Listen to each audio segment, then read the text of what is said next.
On this episode, we cover the Joe Rogan Experience, episode number 2210, with guests Calley and Casey Means. The No Rogan Experience starts now.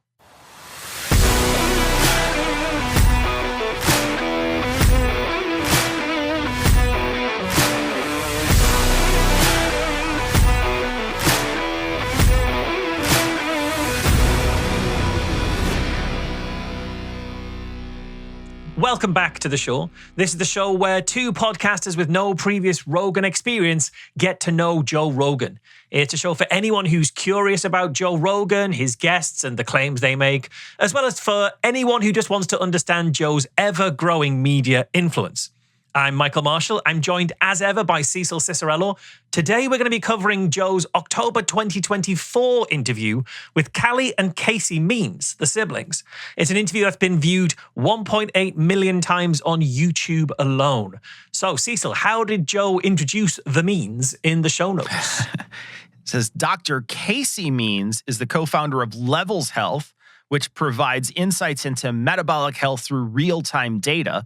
Calley Means is the co-founder of TrueMed, which enables HSA spending on healthy food, supplements, and exercise. They are the authors of Good Energy. And is there anything else we should know about these siblings? Well, Calley and Casey Means are co-emperors of their wellness empire.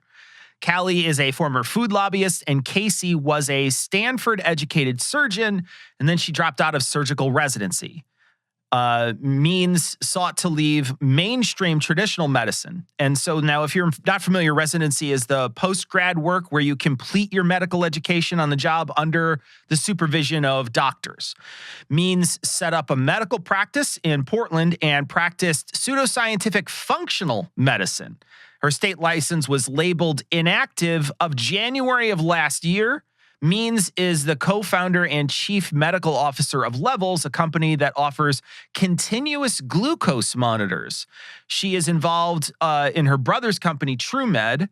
Means sells sponsored dietary supplements, creams, teas, and other products on her social media account. I think there's one other thing we should also be letting listeners know about in all of that. In that Casey Means has been nominated by Trump as the next Surgeon General of the United States. Despite that being her medical background. Yeah, great point. Which is in a way the reason we're putting this episode out. We've gone to Casey Means because, surprise, surprise, she was interviewed by Joe Rogan just 2 weeks before he spoke to Donald Trump during the 2024 presidential election campaign. So what did Joe and the Means talk about? Well, they talked about food mostly, but food conversation revolving on chronic conditions and how the right food cures it and prevents it, and how the wrong food actually gives you these conditions. They talk about Trump and RFK and how they helped form a bond between these two that now shapes America's healthcare system. And they also talk about spirituality and a lot of trad wife stuff. Yeah, they certainly do. And for the main event this week, we're going to look at their claims of the healthcare, all the institutions being captured by corporate interests. And we're also going to look at whether there's some other institutional capture going on. That's going to be our main event. But before we get to that, we're going to say thank you to our Area 51 All Access Pass patrons. Those are Stargazer97, Dr. Messy Andy, Scott Laird, Darlene, Stone Banana, Laura Williams, no, not that one, the other one. Definitely not an AI overlord. 11 Gruthius, Chunky Cat in Chicago, who apparently has stopped eating the rich. You know, maybe they've realized you are what you eat and food is your health. They Don't keep eating the rich. It could go bad. It could go bad. They could have realized that the rich contain high fructose corn syrup. That is a problem. Could be the reason. Also, of our patrons here, there's Am I a Robot? Capture says no, but Maintenance Records say yes. There's Fred R. Gruthius, and there is Martin Fidel. Every one of those subscribed at patreon.com/No Rogan. You can do that too. We have a range of levels. Patrons at any single level get access to early episodes, as well as a special Patreon-only bonus segment every single week. This week, we're going to be talking about medical errors and causes of death. We're going to be talking about what would be the first thing Joe Rogan would love to ask Donald Trump. And we're going to talk about what actually counts as alt-right. So you can check all that out at patreon.com/No Rogan. But now for our main event.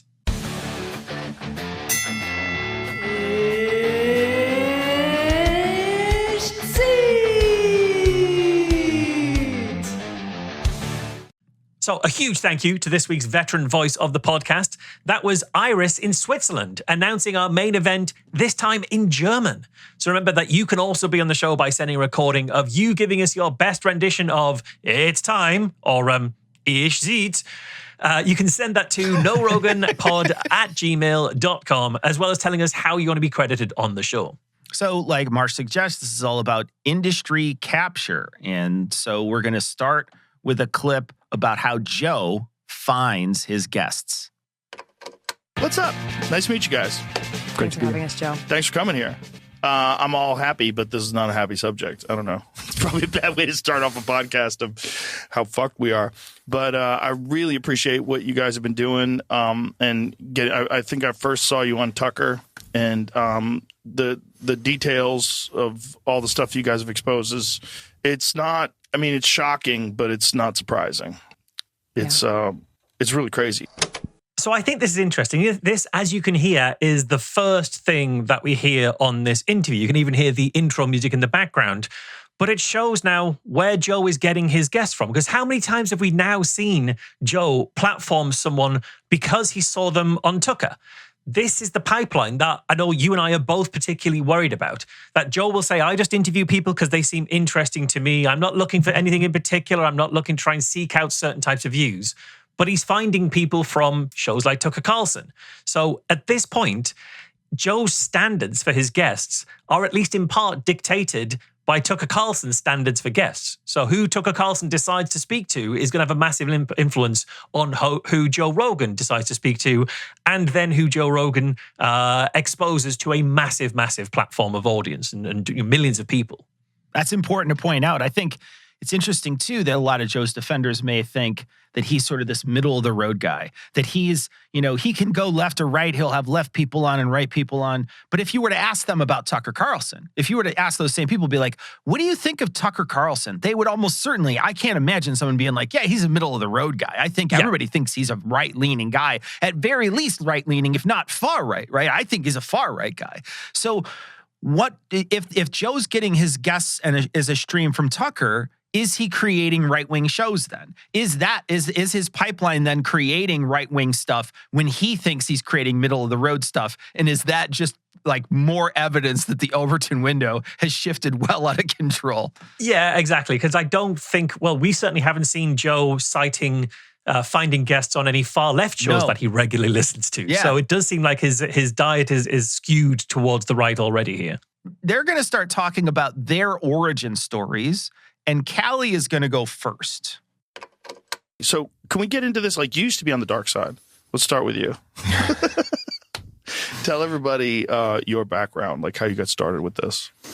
We were born and raised in Washington, D.C., and I thought being a good young conservative was supporting the pharma industry, supporting the food industry, defending those industries. So I went to Stanford with Casey. She studied biology. I studied political science and economics and went on campaigns, but then was a lobbyist. Everyone bipartisan in D.C. goes to work for the food and the pharma industry. And on one morning, I'm working with the pharma industry to literally steer money to the dean of Stanford Med School, who's a pain specialist, to be put on an NIH panel to say that opioids in 2011, that the issues around addiction were overblown. And we actually helped engineer an NIH panel to issue a report to say opioids are okay, pain is a crisis. And then later in the afternoon, working for food companies, working for Coke, steering money to institutions of trust, steering money to the NAACP, to say that taking Coke off food stamps was racist. Coke soda to this day is the number one item on food stamps. What I realized fundamentally is that we are profiting. The biggest industries, the biggest spenders in the country are profiting from kids particularly getting addicted, sick, in fear, and then drugging them and profiting from that. So you'll hear, first of all, Calley saying about how he and Casey grew up in Washington. We'll come to how they grew up in Washington and who their parents are later in this conversation. But let's just look at what he's saying here about, the fundamentally racist idea that Coke is on food stamps, because Coke, soft drinks are the number one product. So soft drinks are actually the number one product bought on food stamps. Milk is second. However, if you look, and that sounds particularly bad. That sounds like, well, why are people who are particularly poor spending money on these things like soft drinks that are bad for them? I mean, milk is second, so nobody would say you shouldn't be buying milk. Milk seems a fairly reasonable thing for people to buy. But this might seem like it's biased towards these kind of sugary drinks on food stamps. Except if you look at the purchasing behavior of people not on food stamps, so everybody who's not on food stamps, milk is first and soft drinks is second. So it's milk and soft drinks 1 and 2, regardless of where your income is coming from. This isn't about biasing everything on food stamps towards sugary drinks. It's just that people in America typically buy that, and they buy that with the resources, they buy those drinks with the resources they have available to them, whether that's the money that they get from their job or whether through food stamps or kind of other means. If you then look at the subcategory rather than the broad category, you'll see it's actually milk first, regardless of your income, regardless of what type of income it is. So if you're looking specifically at the subcategory of drinks and of products, milk is number one in both camps. We can see, if you're watching on YouTube, you'll see some charts that kind of show you this. It's soft drinks, multi-packs that come second. So it's about the same regardless. It's not about people on food stamps going after soft drink more than anyone else. It's just that's the American diet and you buy it how you can. It's just true right across America. They're just demonizing food stamps here and they're demonizing poverty here. That's what's happening here. Conservatives often will talk about how they're sort of very freedom-minded, how people should have their own free choices, free speech, et cetera, and they hate regulation very often. They'll, especially when it targets rich business owners, but they really love regulating what poor people eat. They seem to micromanage people in poverty's food.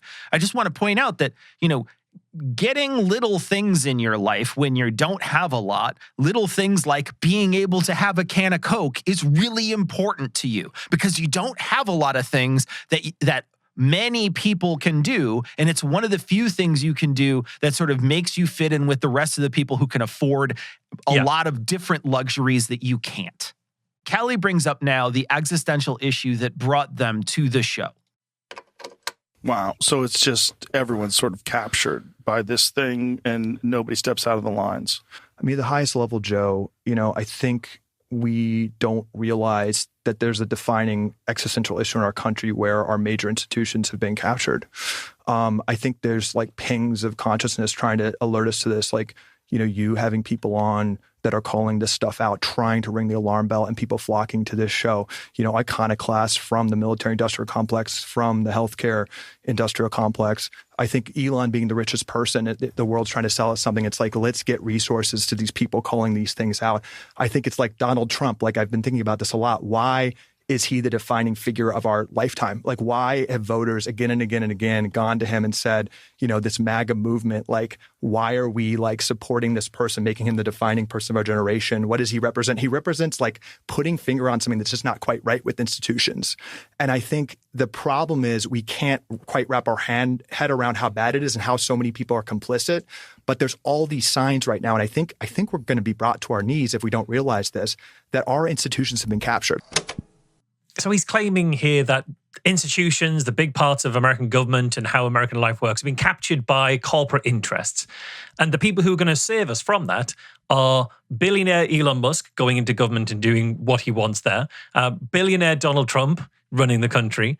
I mean, I'd argue that Trump and Musk and the influence of Joe Rogan in health policy are signs of captured institutions, just captured by this billionaire class, this Silicon Valley class, this tech bro adjacent class, essentially. Because bear in mind, Calley and Casey Means are here on Rogan, and they grew up in Washington. Calley's a lobbyist. Casey is dropped out of being a surgery resident, and now she's just been made the Surgeon General, nominated by Trump as the Surgeon General.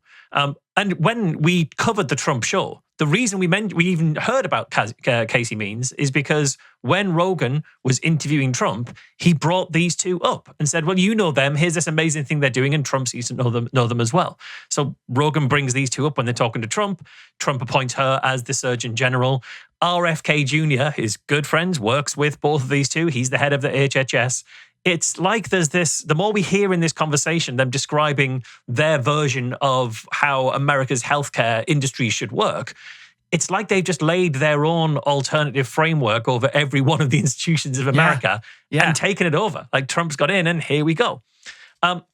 And it's worth knowing what the deal is with RFK and with the means. So I'm going to read you from an article by this is Jonathan Jerry's article at McGill, and he writes when talking about the means here. He said the shell game at the heart of Make America Healthy Again is that RFK Jr. is meant to care about metabolic diseases like diabetes and cardiovascular issues, and to use the Means' book Good Energy as a roadmap for how to get Americans healthy again.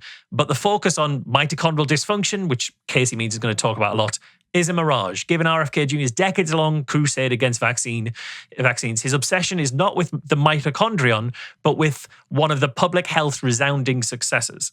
The platter of science exploitation that he offers Americans, stem cells, peptides, nutraceuticals, all the things he put on X, that's just a distraction. RFK Jr. wants vaccines gone. So that's what Jerry writes. And pretty clearly, the Means siblings are part of that project of getting rid of vaccines. Yeah, and they talk about like that this we've been captured. And like, what have we been captured by? I mean, we're really looking to two mega capitalists to solve what he describes is a clear problem with capitalism.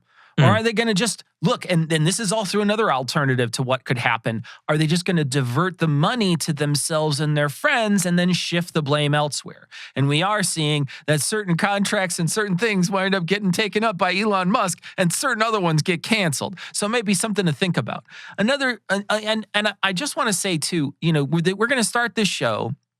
And as they work their way through, and as you heard in that previous clip, and as you'll hear in many of these other clips, these two are coming off as sort of a maverick. They've sort of figured out this grand unified theory of what is the problem with America. And this is not a unique type of person to be on Joe's show.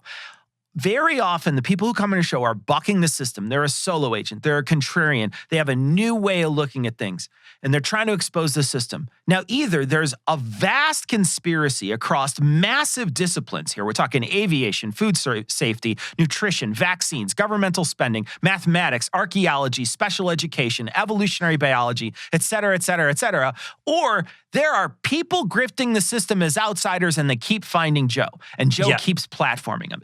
I'm not saying that I'm not trying to make a false dichotomy to say it's one or the other. What maybe one of these is true, maybe one of them is not. But think about it in that sense. Very often, people on his show come with a brand new grand unified theory that they have thought up. And Joe is more than happy to send that out to millions of people every single episode. Now, Casey runs us through a bunch of statistics we're not going to play. And this is what she thinks is wrong with America. She tells us that 50% of Americans have type 2 diabetes these days, which isn't true. It's 38 million Americans, which is 9% of the population. She also tells us that 1 in 2 Americans have cancer in their lifetime, which, you know, could be because we're screening people and that adults live longer. And then she tells us that autism rates are rocketing. And this is one of her friend RFK's big talking points. And then she puts all those pieces together. So this is Casey's origin story. As I kind of just looked around, and again, these are just statistics, I started trying to put the pieces together.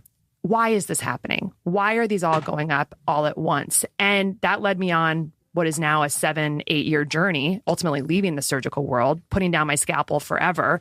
Because what I realized is that when you go to the science with a root cause perspective, you go back to PubMed with a slightly different perspective, not how do I treat these diseases once they emerge, but why are they happening?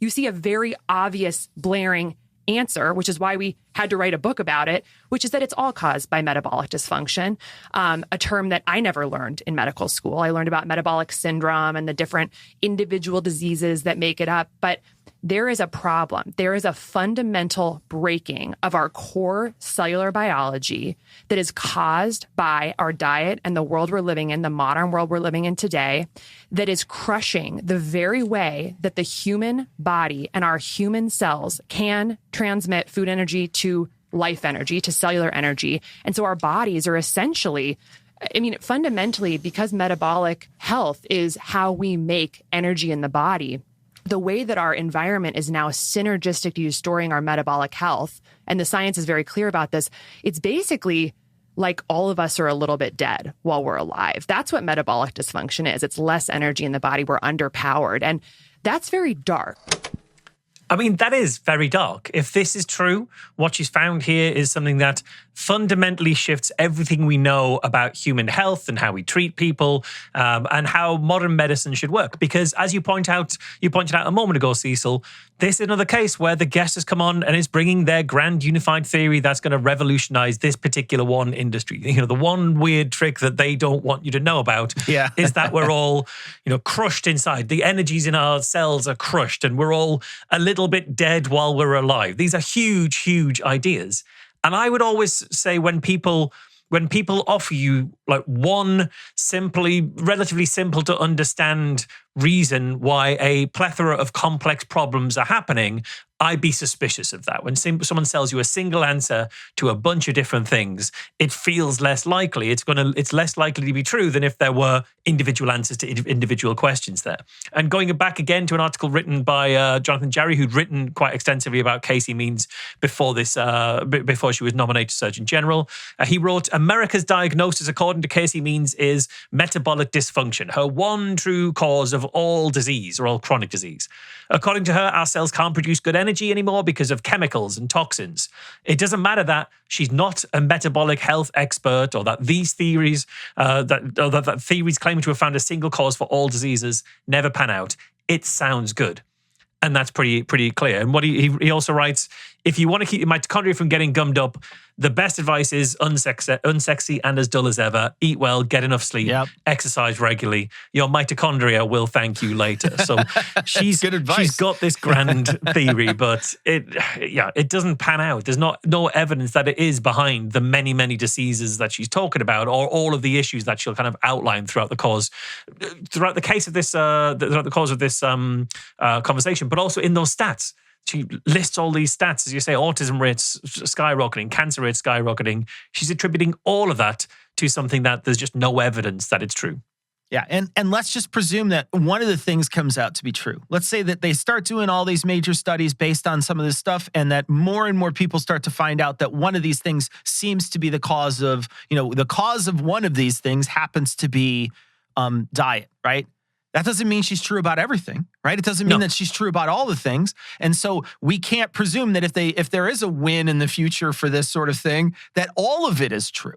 And that's what I think we're evaluating the truth of the entire claim here. And the entire claim is pretty big. And so keep that in mind as you listen to what she has to say. I also want to point out, and this is a minor point, but really I think important. You wrote a book instead of a study. You looked at a bunch of studies and it was obvious to you, literally obvious to you, that this was happening. If it's obvious, then you should just get a bunch of researchers together and do a study and then submit that to other researchers.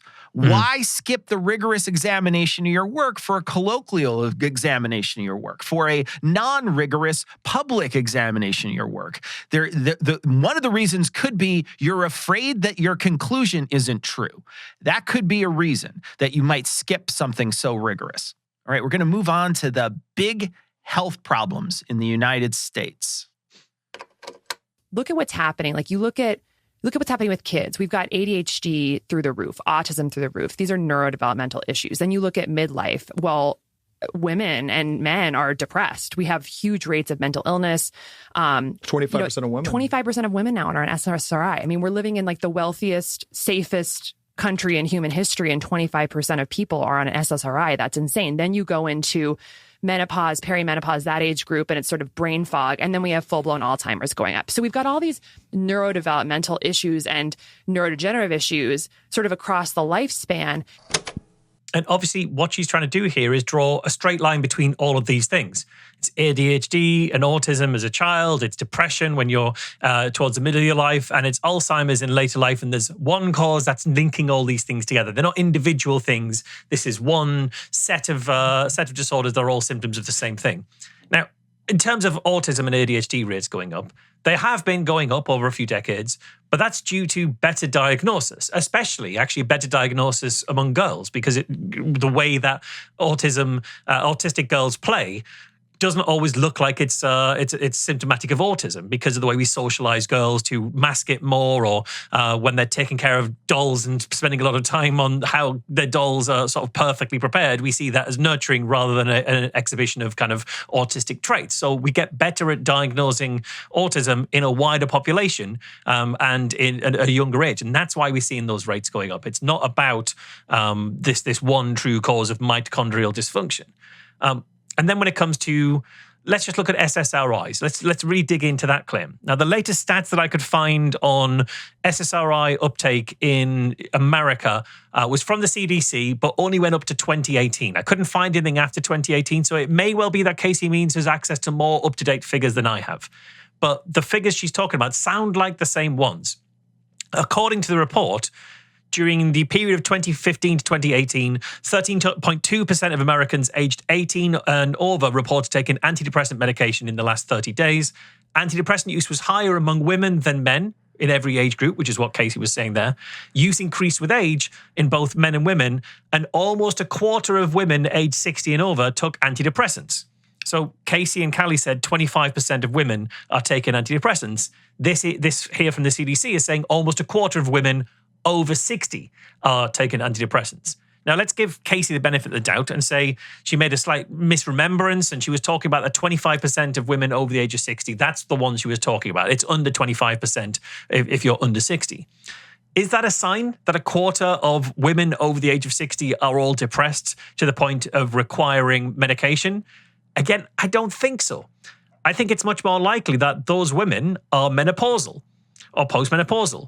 And there's actually some evidence to suggest that SSRIs reduce the frequency and severity of hot flushes in menopausal and postmenopausal women. So, and we'll put the citation for that in the show notes here. Now, some of that use might even be inappropriate. It might be that doctors are just giving SSRIs because we haven't got anything else. Menopause is actually one of the most common but completely under-investigated issues. So it's experienced by so many women, but hasn't historically been valued by medicine to really dig into. So we don't have great treatments for various symptoms. And sometimes we therefore just have to repurpose what works. But either way, it's fundamentally not true that 25% of women are on SSRIs for depression. Even the cohort for which that figure is true, it's most likely to manage hot flushes and symptoms of menopause that aren't about depression. So this isn't an illustration of us being racked with depression and needing medication because of the mitochondrial dysfunction that we've got going on. And notice that she raises all of that within the context of how we're living in the wealthiest, safest country in human history. As if that SSRI usage is all about maybe overprescription. Yes. We can't have such high rates of depression. We've got such comfortable lives. Yeah. So something is going on here. Yeah, that's a great point. Okay, so now they're going to talk about more health problems. And, then you look at kind of the hormonal side of thing. We've got girls going through puberty much earlier than they ever were. We are of continents on Earth, we are the earliest puberty rates right now. That's gone down on an average 6 years since 1900. Our puberty rates are way earlier. So girls are reaching sexual maturity at like age 10. They're getting pubic hair. Then you've got in midlife, you look at women and infertility is through the roof. We've got PCOS is affecting 26% of women. This is a metabolic fertility issue. It's a leading cause of infertility in the country. Then we look at older age and like menopausal symptoms are a disaster for women. This is why a book like The New Menopause was like the #1 book in the country for a while because women are desperate. So if you step back and look at all these different things, we've got these neuro issues throughout the lifetime, all exploding. These hormonal issues throughout the lifetime, all exploding. It's happening all over the place, but no one's stopping asking why. Like, why is this happening? Instead, we put ADHD in a bucket. We put depression and anxiety in a bucket. We put Alzheimer's in a bucket. And so that's really the problem. And what she's arguing for there is that these aren't separate buckets. We should be looking at all these buckets together because they're all caused by the same thing. And she says something in there that I think is true. She says books like The New Menopause is #1 book in the country because women are desperate for information. I think that's true. I think, again, it's because the menopause is such an underinvested, under-researched area that we kind of just accept, we kind of just leave women to get on with it and don't talk about it as a society. Right. So I can understand why women would absolutely be seeking out information there. But then she says, she's also said about polycystic ovary syndrome, PCOS or PCOS. She says that's affecting 26% of women. Well, according to the Endocrine Society, PCOS is a hormone disorder defined by a group of signs and symptoms, and it affects 7 to 10% of women of childbearing age. And it is the most common cause of infertility. In the United States, about 5 to 6 million women have PCOS. So it isn't 26. She's exaggerated by quite a substantial margin to get to this kind of epidemic level. But yeah, she's arguing that we should see all of these things. They're all symptoms of the same stuff. Then what she means is that they're symptoms of chemicals and hormones and lifestyle issues and our food. But these are all separate. We know that what causes Alzheimer's is different to what causes PCOS, which is different to ADHD and autism. Even if we don't have solid evidence for exactly what causes each of those things, the way that each play out give us indications that the causes are likely to be in different areas. If we treat all of them as part of the same issue, we don't magically solve them all. We just solve none of them. Yeah. Specialism is important. You can't just pretend they're all symptoms of the same thing, because then what you're doing is not actually investigating the individual thing itself, and you're going to lead to more people being desperate and turning to cheap and easy answers like the ones sold by Casey and Calley Means. It's important to point out another issue here, and she says, of continents on Earth, we are the earliest puberty rates. And that's true, right? That is true, but we're going down globally. So it's going down all over the entire world. Now, this is important to point out because she is trying to link this with, like you suggest, all these maladies, and she's trying to link it to metabolic health. But very specifically throughout this episode of Joe Rogan, she comments about Europe being a model. Europe is a model for what we should put on our food. European wheat. We won't get to it now. We'll get to it in the gloves off section, but European wheat is better for you, etc. The Europeans don't eat these kind of really hyper-processed foods that we eat. They don't eat the same sort of high fructose corn syrup that the people in the United States eat. Well, if her answer is food, that would mean that the rates wouldn't drop in Europe, that the rates would be where they were back in the 1940s or whatever it is that she's looking at. But they're dropping all over the world. So perhaps the thing she's suggesting isn't the cause of what is happening all over the world. This sort of thing isn't just about health. This is about bigger things.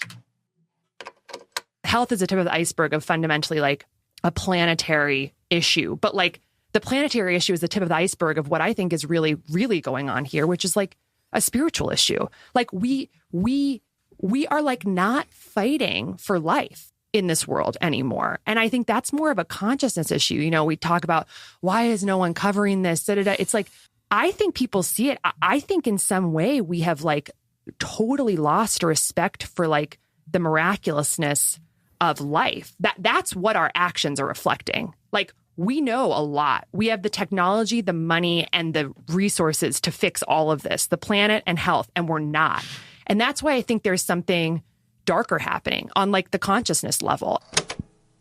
So we have here the tip of an iceberg that actually is the tip of an even bigger iceberg. We've got icebergs on icebergs going on here. But what could she possibly mean? She's talking about something darker is happening on a consciousness level. This is a spiritual issue. We've given up the miraculousness of life. What could the future Surgeon General of America be talking about here? Now we're going to talk about how life is a bipartisan issue. And I think we could get our way out of this if we, I think it's going to be hard to get our way out of this if we stick to like partisan politics and quibbling about individual policy ideas. I think it has to start with like, are we committed to life and to awe and to connecting with source and then listening and moving our way out of here, or are we not? And if we choose not, which is what I think we're doing, I mean, I think there's huge light happening because that's why everyone's interested in this. That's why a lot of people are interested in this issue right now. But like, if we don't, like, I do think we're on the road to existential disaster because we're that powerful now. I think step one is us deciding like, what choice do we want to make in this lifetime? Do we want to believe that humans are, that life is a miracle, this universe is a miracle. Our bodies are miracles, and we want to connect with God in this lifetime. We want to build and respect these temples that are interconnected with the earth to do that, or do we not? And like, that's the choice we have right now. So, yeah, someone who is now on the precipice of, if not already fully in a position of medical authority for your country, is talking in terms of miracles and connecting with source and connecting with God and how our bodies are temples interconnected with the earth. These aren't medical terms. This isn't a conversation about health. This is a religious conversation. That's what we're actually experiencing here.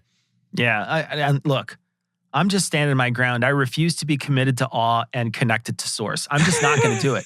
I don't care what they do to mandate that, Marsh. I will not do either one of those things.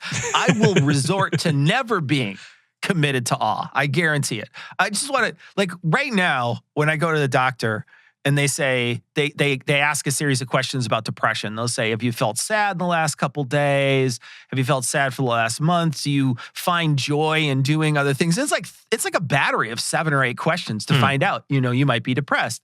I think when I go into the doctor with RFK's in RFK's America, I'm going to have to answer questions about awe and connection to source. Yeah. Get ready for that, America. When did you last connect to source? Yeah. Get ready for that, America. Yeah. So now they're going to shift their conversation to fertility and contraception. Clear. Now, go into later life and talking about estrogens. We've got a huge percentage of American women on birth control pills. That's, of course, hopefully post-puberty. But we're putting women on exogenous estrogens for acne, for PCOS, for menstrual irregularity, sometimes, of course, for actual birth control. But it's like, it's very ubiquitous now in the environment. And it's like, when you kind of know this stuff, you're like, how are we allowing this to happen? And then, of course, it's affecting boys too, right? And so I kind of just think about this world we're living in where it's tons of estrogens. It's not like there's a bunch of exogenous testosterones, right? It's not like the plastics are also stimulating testosterone. So you've got these estrogens, then we're barreled with sugar, and it's literally like it's in our kids' school lunches, there's sugar everywhere.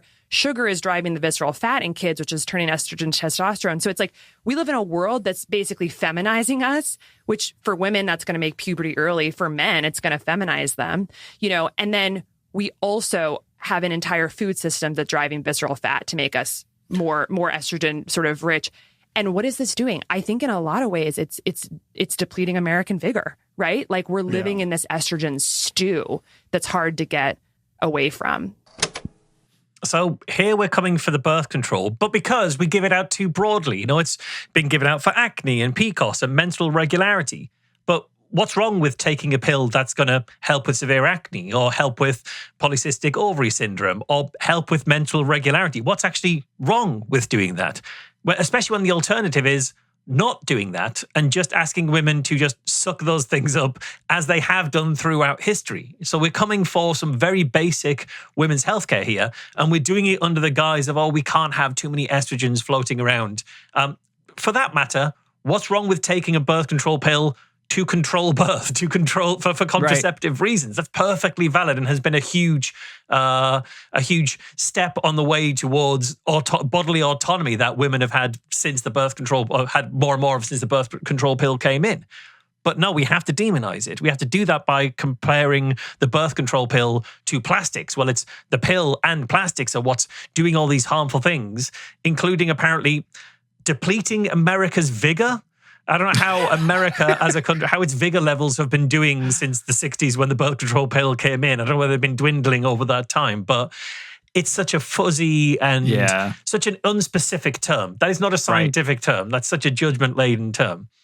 And if you ask me, it sounds a lot like she isn't, her issue here isn't people taking birth control pill for acne, like, you're using the birth control pill incorrectly or off-label. It's about the birth control pill generally and its use in contraception.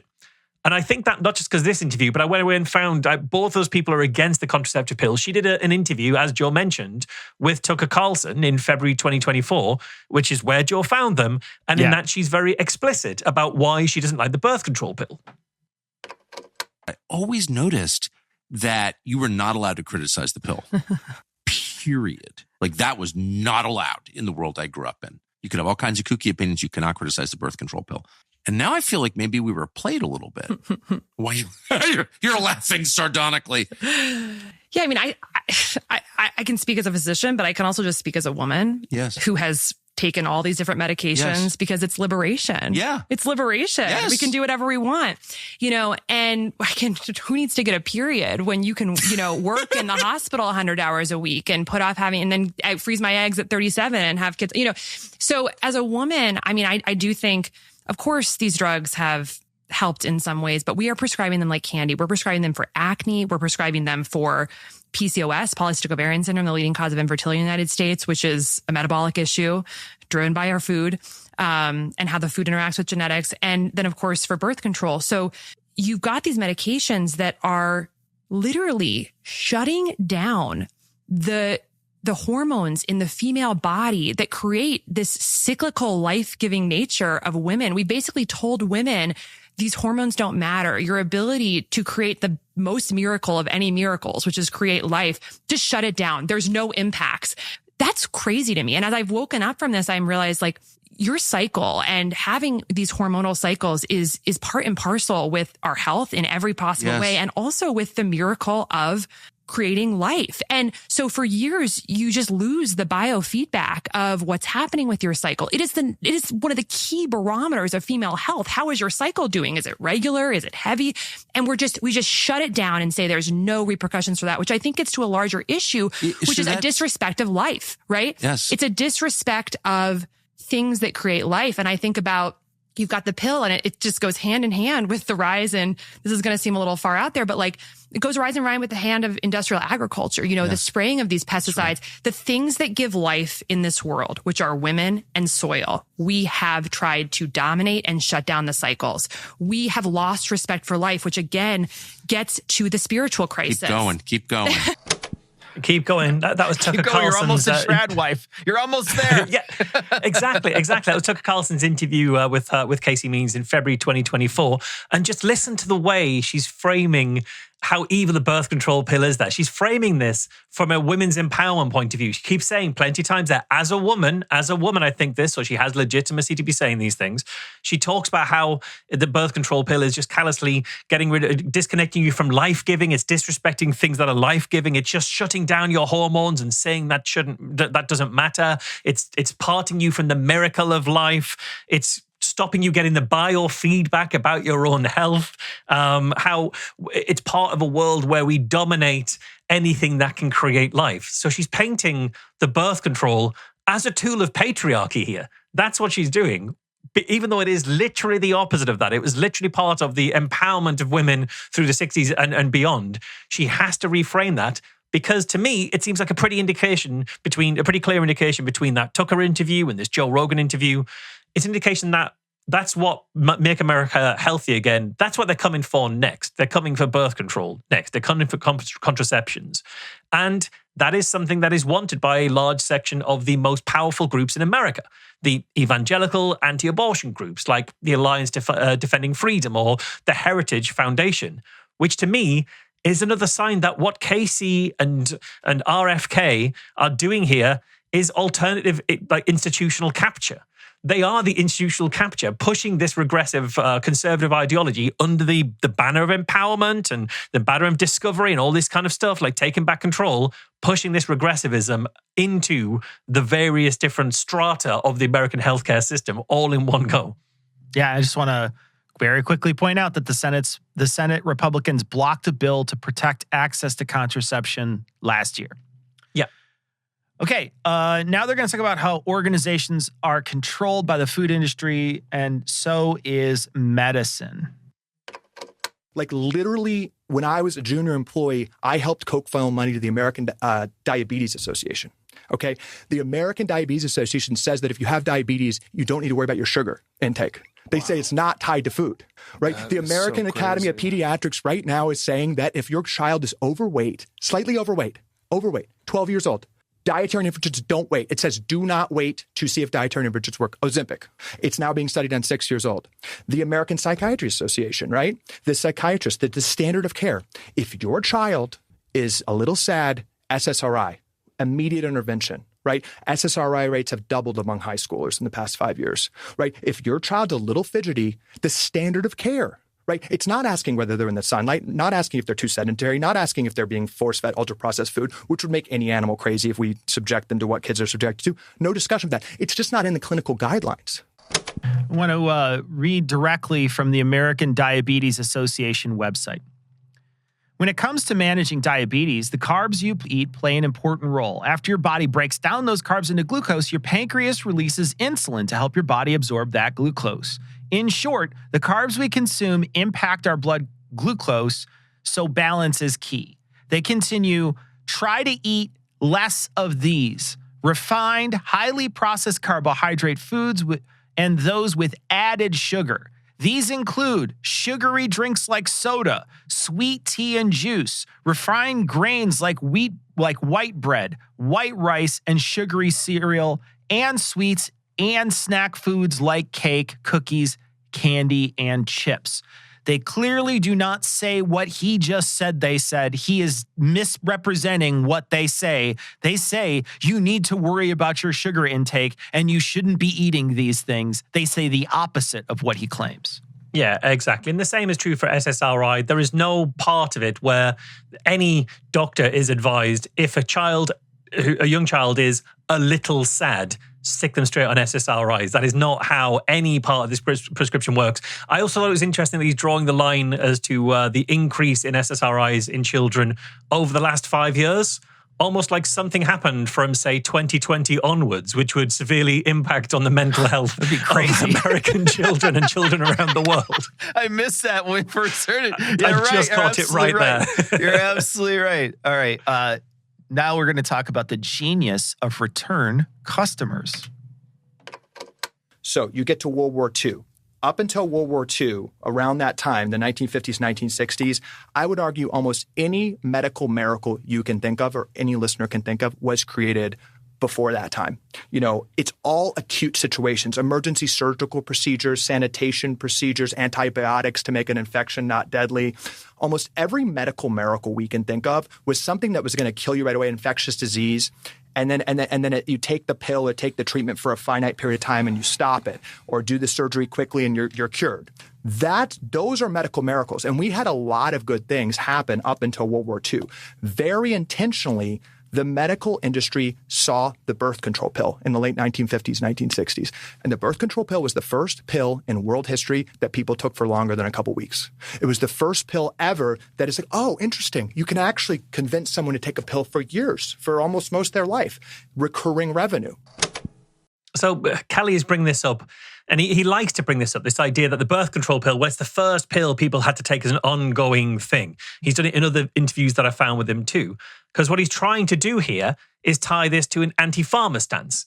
So birth control pill, it's just about making money. It's not about giving women control over their bodies.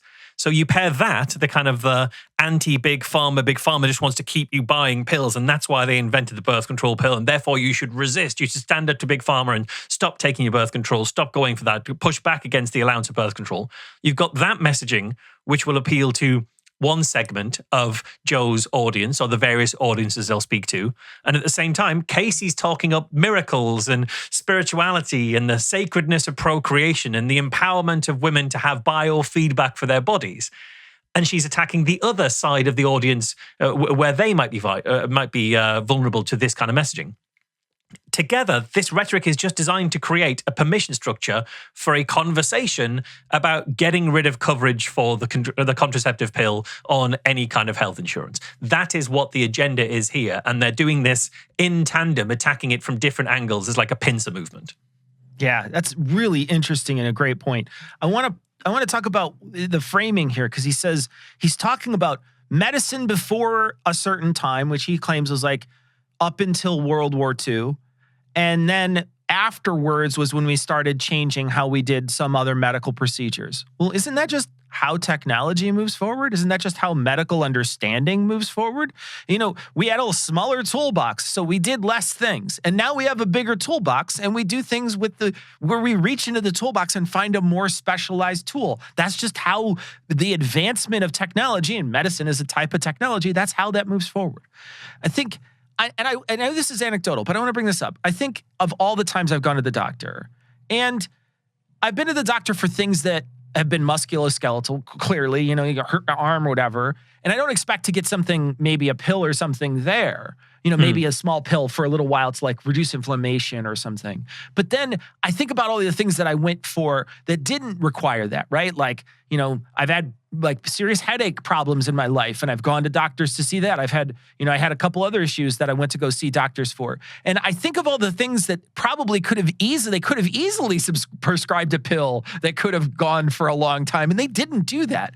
If this was the case, wouldn't this be something that many people would experience? Wouldn't most of us wake up in the morning and have a big bevy of pills that we're taking if that was the case?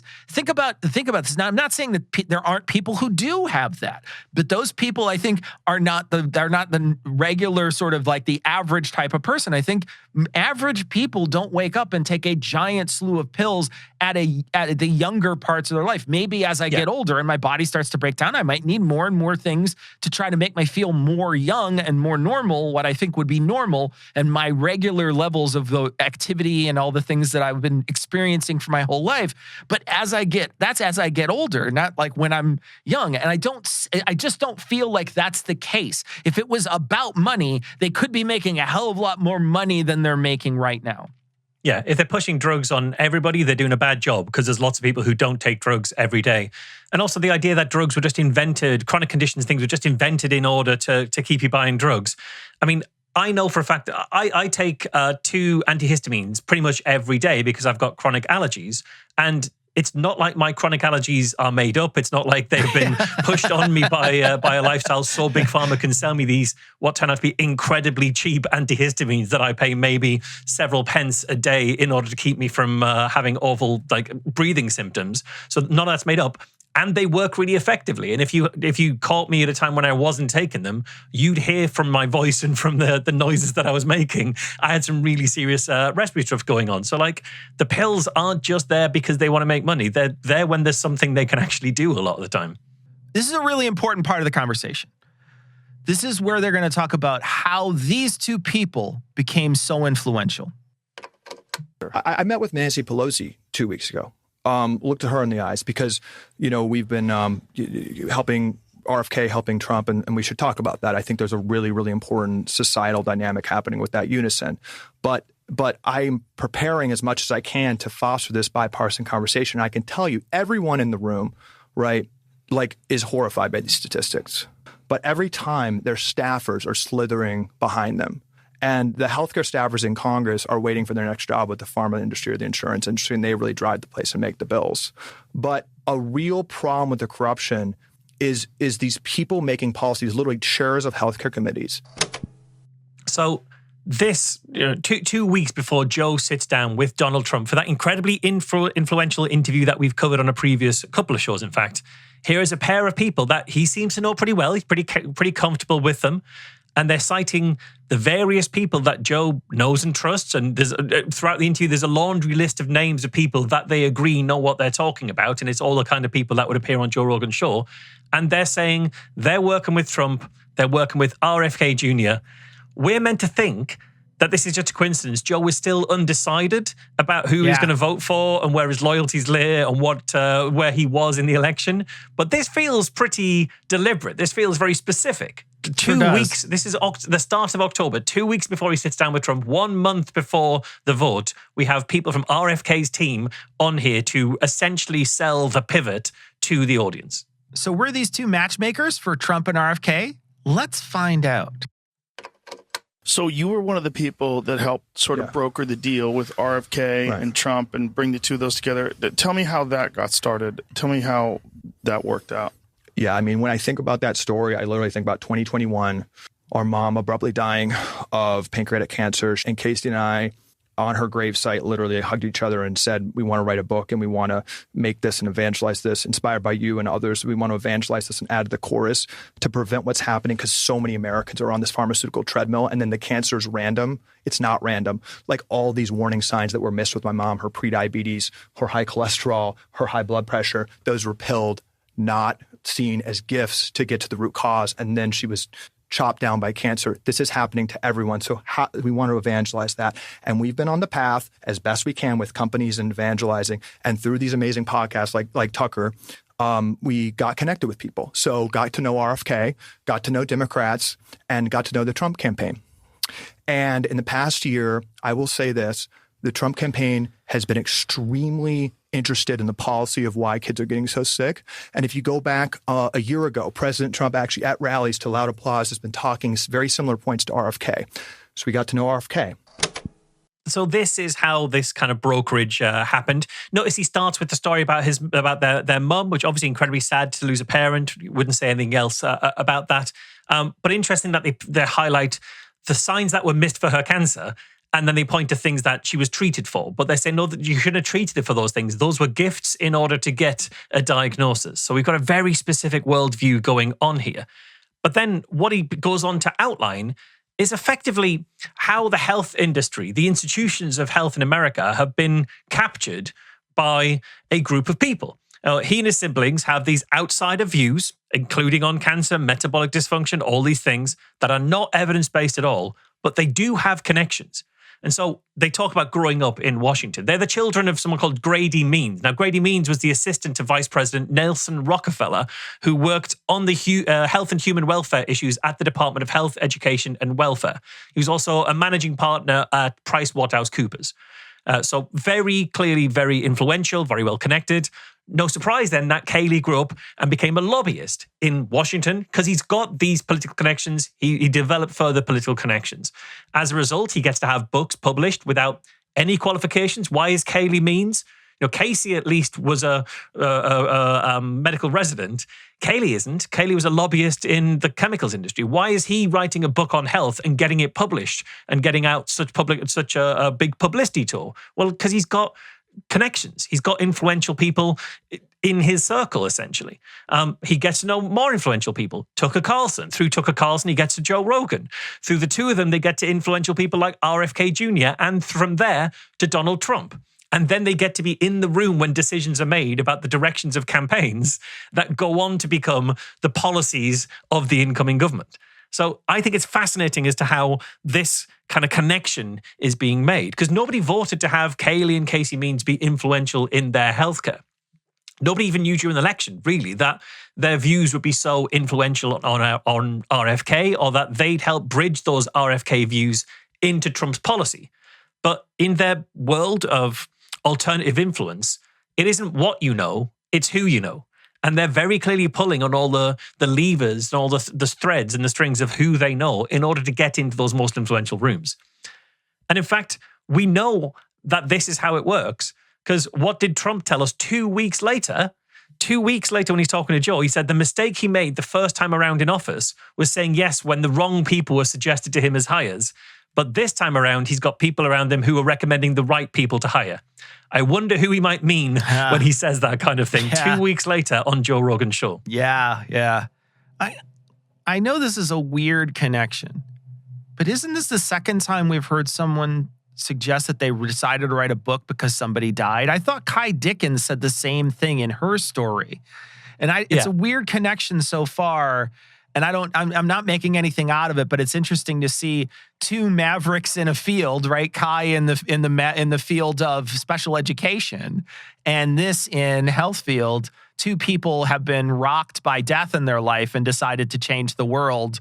And they both stumbled across grand unified theories of different types. So another interesting. All I'm going to say is we haven't got to Dr. Asim Malhotra's interview on Joe Rogan yet. We may do it this series, we may do it next series, but pin in that thought, because I know a lot about Asim Malhotra. Next, Calley has a vision.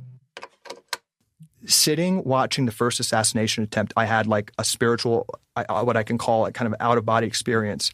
And I felt the need to call Robert. And I had this vision for a year. Actually, it sounds very woo-woo, but I was in a sweat tent with him in Austin at a campaign event 6 months before. And I just had this strong vision of him standing with Trump, and how what RFK represents is actually what Trump represents, and actually what almost every American's feeling, which is this frustration and this rigged thing and this thing that doesn't quite feel right, that you can't quite put your finger on.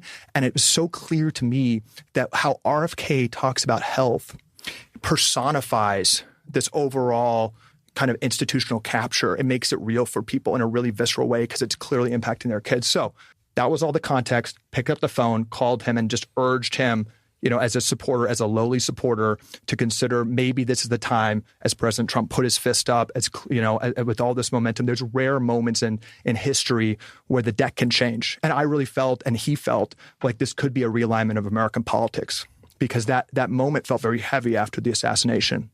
So we went back and forth, and he asked to, he's like, let me talk to him. So I worked with Tucker, and we connected them that night. And he talks about seeing a vision of Trump sort of stood walking with RFK. And I just thought, and when there was only one set of footprints on the campaign trail, it was when RFK was carrying Trump. But to make a serious point of this, he's talking about institutional capture, whilst also explaining that he is a lobbyist who decided to change Trump's health strategy after sitting in a health retreat with RFK Jr., his friend who he happened to know. And then once again, he's throwing in that it was Tucker Carlson who acted as a middleman.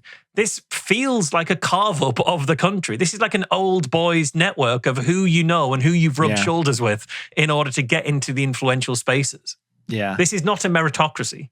Yeah, right. Exactly. What a great point to point out, because that is what we hear from this side constantly. It's a meritocracy. The best people should be involved. And then you see the appointments, and it's a guy he liked from Fox News, so he made him the defense secretary. It's like some guy introduced him to RFK, and now RFK is his guy. Yeah, it should be the best people in the country, not the best people in that sweat lodge at the time. Yeah, the best people in my Rolodex, Yeah, exactly. Yeah. Okay, now this is a defining moment, and these two figures, Trump and RFK, they're bonding. Like, this was a true, connection of these two men and a true deep bond, which I think you're seeing out there on the campaign trail, that this transcends politics, and Trump wants this to be a generational issue for him. And I just want to say something. I think we're at a big moment here. We're debating trivia. I think the two most existential issues are nuclear war or what's happening to our health. And whatever you think, and I used to be a never Trumper. Watching him care about this issue, watching what's happening with the RFK, watching what's happening of how that's resonating with voters, seeing smally, from my small vantage point inside, there is tremendous connection of these two men and moral clarity of seeing what's happening. And my question is this, and to anyone kind of considering voting in this election, Trump is going to say stupid shit. He is Trump. We know who he is. There's two important questions to ask. Who sees this corruption and institutional capture that's going to destroy our country, I think, to an existential level? And who is willing to suffer that blowback? Who is willing to go up against these military-industrial complex, the healthcare industrial complex, the education industrial complex that's making us a non-competitive? They are ready. Who is going to appoint? This is a question I have. Who do we believe is going to appoint people like RFK, people like Elon Musk, to stir stuff up? Who is going to do that? That to me is the foundational question. And I do consider this the most important election of my lifetime, watching these two men, because it is so genuine. And there is a genuine desire to truly transform, to see our broken corruption and institutions for what it is. And really, truly, I think prevent nuclear war and dramatically reverse our health crisis. So just listen to that impassioned plea, that pitch. This is the sales pitch. This was, bear in mind, this is the start of October 2024. This is 2 weeks before Joe decides, after interviewing Trump, that Trump's his guy. This is before that's ever taken place, apparently. This is speaking specifically to the fans of RFK Jr. who were in Joe's audience, given that Joe had been supportive of RFK at various other points of this election campaign. This is speaking to those fans and saying, this is who you're going to vote for and why. You need to switch to Trump because Trump is the one who's going to stand up. Ignore the silly things that he said. He's going to stand up for what RFK Jr. says. So you need to switch your allegiances and get behind Trump. That's what this very specifically is. Yeah. And I just want to point out that Trump is very much stopping corruption, but he is going to take a short break so he can get a free Air Force One from Qatar. Then he's going to go right back to stopping corruption. All right. Now, Trump isn't the hero that we want. He is the hero that we need. There's a war right now between incrementalists and radical change. We are living in a great time, but we have existential threats. And the question before everyone in this very important election is, do we need more incrementality, or do we need a fundamental rethink of some of our major systems? I really think that's what's before us. And as Casey said, I think we're in a good period of history right now, certainly, but we're facing, I think, more existential threats that I really think we don't fully appreciate. This is it's such a unique time, and it seems like without a person that's a total outsider like Trump, that's being so attacked. The fact that it's not just that they disagree with him, they attack him, it's that they do it in unison, they do it so coordinated that you realize there is a machine behind this, and that they repeat the same talking points over and I mean, it's like they're given a script, and that there's no repercussions for lies. I think we both picked up on something fresh as we go through. Do you want to pick that one up, Cecil? Yeah. Trump, the former presidential outsider. I just wanted to point that out. Yeah. Yeah, 4 years in the job, but a total outsider when he comes to try and redo the job. Yeah. Complete outsider. Very clearly signaling to his audience who love mavericks, who love outsiders. Trump is your man. And then look at the scale of the rhetoric here. This is an existential threat. This is a war, and only Trump can save you from it. And Joe's response is to complain about there are people out there who are being given a script. Joe, this is you being given a script. This is your script right here. That is what we're witnessing. And Joe's complaining there's no repercussion for lies. Donald Trump, does he face a great deal of repercussion for the lies that he is told? I don't think he ever had. Even his fans, many of his ardent fans would say he has told some lies. He hasn't faced any repercussion for those lies. Yeah, I just want to point out too, every time Joe brings up the criticism of Trump, unless it's grassroots and organic, then the blowback against Trump, we can't accept it. It has to be organic. It can't be through major media outlets, because if it is, then it's constructed. And so it's a real easy way to pass off a ton of criticism that comes to Trump, which may be true, but Joe says he doesn't believe it because he won't believe that source. And so it's a real easy way for him to hand wave away tons of bad things that get reported, by many different major news outlets. Yes, and also if it is organic, it's not organic. It's paid for by George Soros. They're all paid protesters. That comes up as well. So or they're bots, AI bots. We heard that. We heard the that Ukrainian bot farms. Yeah, so there's plenty of different times that he's mentioned these other things. So he has a way to dismiss most criticism that he hears. Yeah. And now this is the last clip in our main event. This is mostly Joe talking while looking through his phone to see if he tweeted something that he wants to bring up. There was something, I believe I retweeted it, see if you can find it, about YouTube taking down a podcast for medical misinformation. And there was none. Mm-hmm. And this is without Twitter, without X, without Elon buying it, and this person being able to post it. I think it was Schellenberger. Was it Schellenberger? Can you see my Twitter feed? Is it up there? Well, this is here we go. It's below the, hold on. Oh, that John Kerry video. We need people like Dr. J in power. Maybe I didn't tweet it.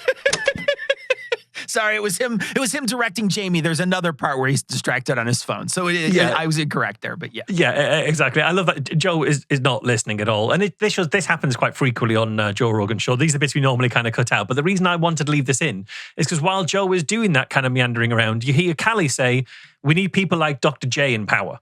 He's talking about Dr. J. Bhattacharya, who was a COVID denialist. He's a doctor, but he was very, pushed a lot of kind of anti-vax and anti-COVID kind of rhetoric throughout the pandemic, has now moved into those spaces a lot more. He brings this up. They've just been talking at this point about corruption, specifically corruption at things like the National Institute for Health. And then he says, we need Dr. J in power. Dr. J Bhattacharya is now the head of the National Institute for Health. He was named that by Trump a month after, or just over a month after this interview aired. Yeah. So obviously either Calley had prior knowledge that was going on because he's in those rooms where the map is being laid out as to who takes what job, or the alternative is that after he was coming up with that kind of recommendation here, he fed that through to the people who put that into place. One way or another, Calley has had influence or insight into what the campaign was actually doing, and he's selling it to Joe's audience here. And I know we approached this episode by talking about how important Casey Means will be because she is possibly going to be the next Surgeon General, but let's not overlook how important Calley is. Now we're going to move on to our toolbox section.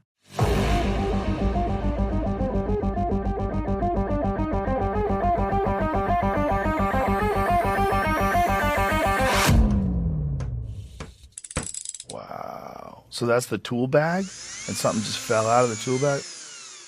All right, so for this week, it's the naturalistic fallacy and chemphobia, and this is essentially just saying a bunch of chemicals, listing chemicals, and how those are bad and natural things are good. Yeah, absolutely. Anything natural is good for you. Anything that's chemical-based or synthetic or manufactured or in any kind of way involves chemical names, well, chemicals are bad. And they kind of go hand in hand as kind of like the yin and yang of this particular rhetorical quirk and linguistic technique. So we're going to start out with our first clip. This is about studies. On the foundational level, why this is happening, it's because these studies are all funded by the chemical companies, by the food companies. Like we've almost been, I think, misled by the experts when it comes to chronic conditions and when it comes to nutrition to take leave of our common sense. Like, do we need to wait for a double-blind, placebo-controlled, human randomized control study to know whether 0.5% of our brains being plastic is a good thing right now? That's the reason data is showing. Do we need to have a human randomized control 10-year study to know whether an herbicide like glyphosate that's being sprayed on almost all of our food and our children's food that people have to wear hazmat suits to spray and kills every single organism in sight? Do we need to wait for a study? We've just as the medical system is siloed, we've siloed all these questions and just taken leave of our common sense. Like animals in the wild, wolves in the wild are not getting like chronic rates of obesity, diabetes, metabolic dysfunction. Like we're born with an innate sense of knowing what's good for us, of knowing that the sun is good, of knowing that steak is good, that broccoli is good. We can't overeat those things. The problem is we've been lied to by the professors at Harvard, at Stanford, at Tufts Nutrition School that I believe are essentially, from my experience, PR for the food industry and the pharmaceutical industry that accepts all these things as a given. So yeah, we can't wait for studies that will say these kind of things. Well, nobody is waiting for studies to say we should be reducing microplastics, that they're not good for health. We're already trying to do that. There's an entire global movement about it. There are even policies that governments are putting in place. A lot of the time, they're policies that guests on Joe Rogan's show will complain about, or people in those same kind of spheres will complain that this is kind of like government overreach, climate change gone mad, wokeism, etc. But these are things that are being done to reduce the amount of plastics in the environment. So we're not just waiting for the studies to do that. But that's also not to say we aren't also doing the studies. There are studies being done right now about the accumulation of microplastics in human brains. Calley even cites one. Casey interjects and sort of cites one. The two of them cite a particular study. So there are studies being done. I don't buy this idea that we're not doing anything. Similarly, we do have studies on glyphosates, but you don't like their conclusions, so you're saying this is just PR, this is nothing more. You're given a way to just write this off without thinking about it.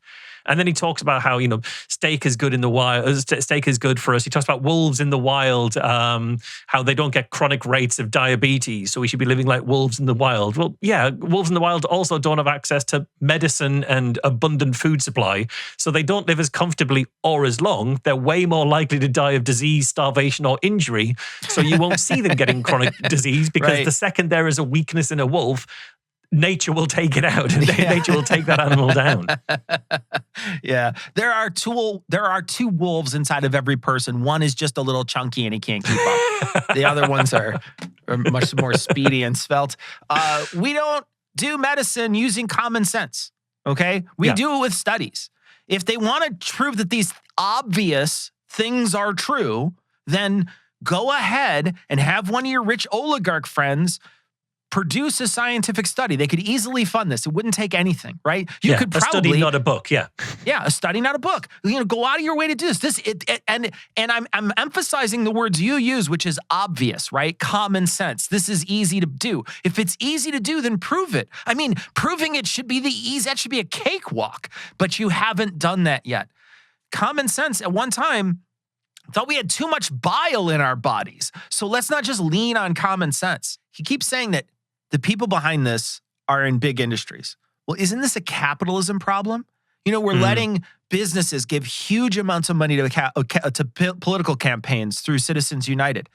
Shouldn't we, basically say, I mean, if this is really a problem with them using their political will and political power and lobbying to go into government and make all these things true, then let's try to remove those things. If you can remove those things, then they won't have that political power in order to manipulate things. But they're not trying to change that. They're not trying to change what could, if this is the problem, there is a clear and obvious fix, and you are overlooking it and trying to say, well, what we need to do is change the food.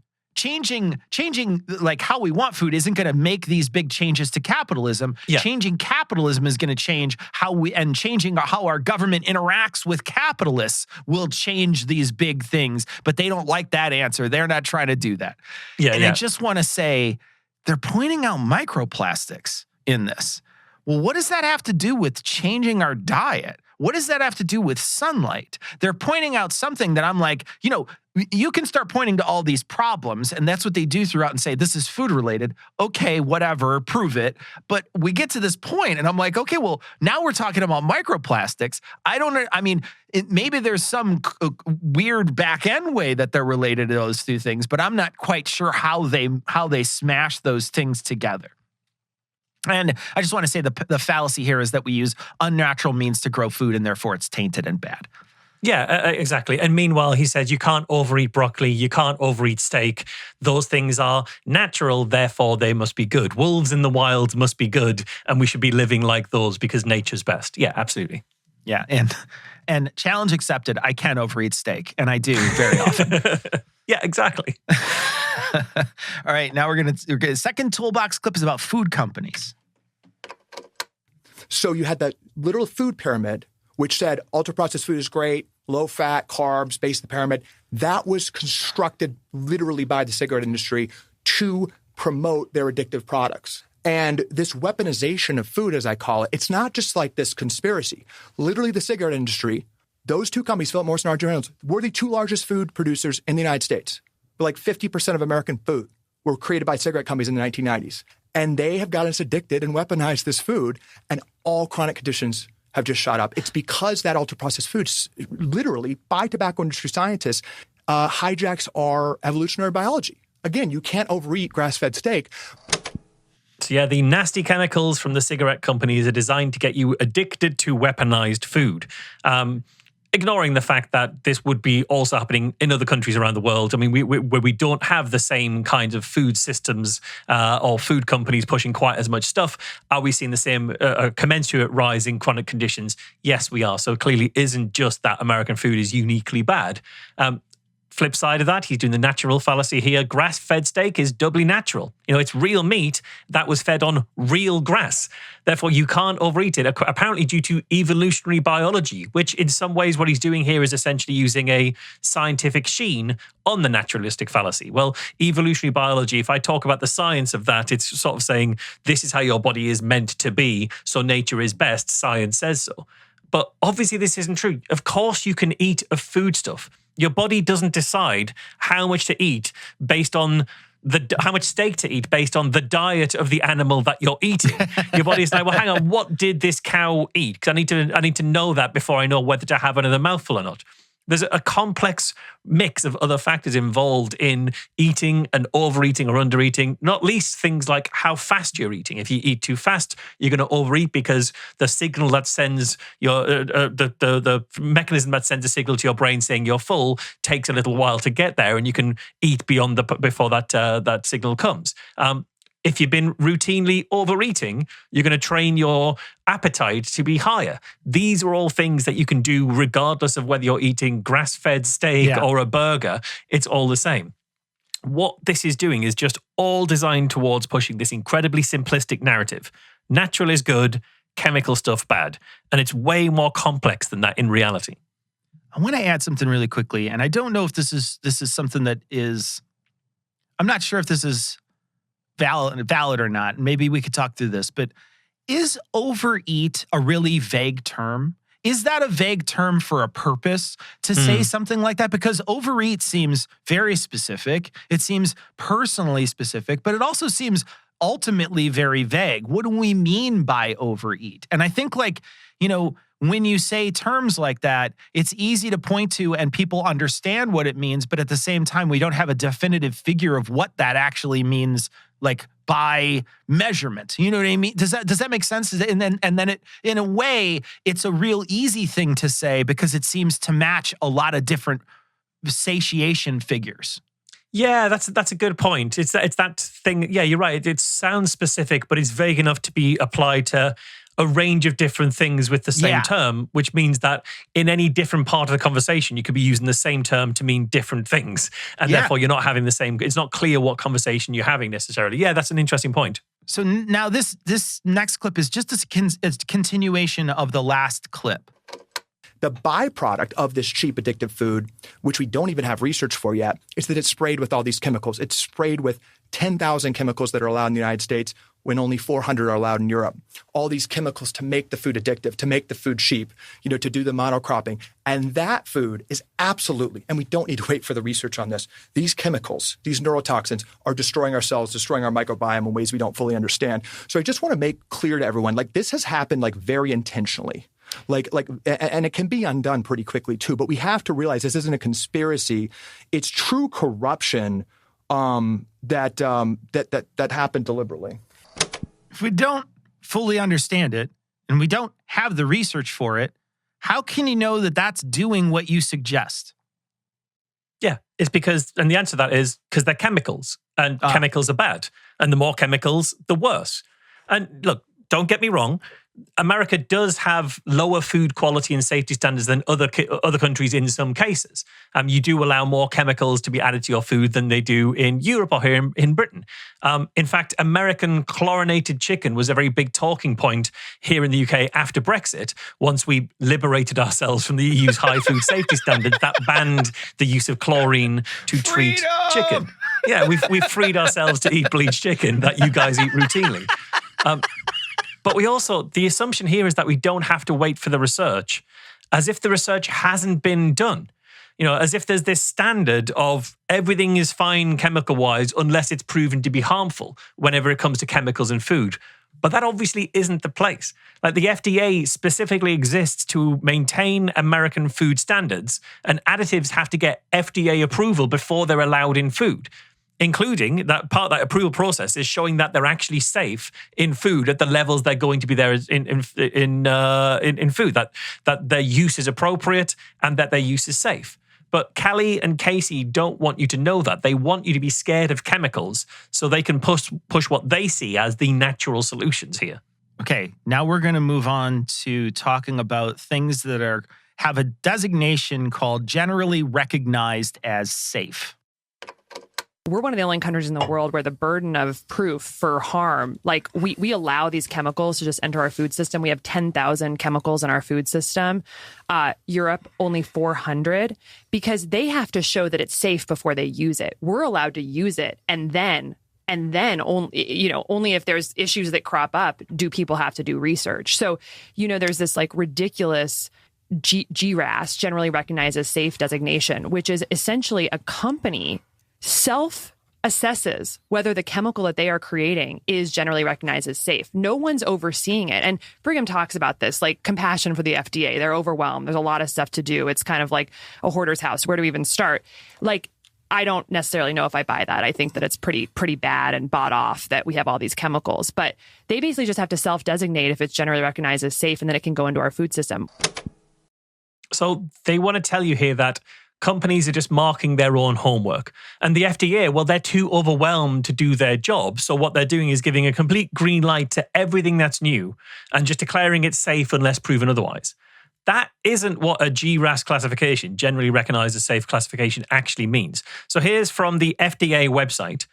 GRAS is an acronym for the phrase generally recognized as safe. Under sections 201 and 409 of the Federal Food, Drug and Cosmetic Act, any substance that's intentionally added to food is a food additive that is subject to pre-market review and approval by the FDA unless the substance is generally recognized among qualified experts as having been adequately shown to be safe under the conditions of its intended use, or unless the substance is otherwise accepted from the definition of a food additive.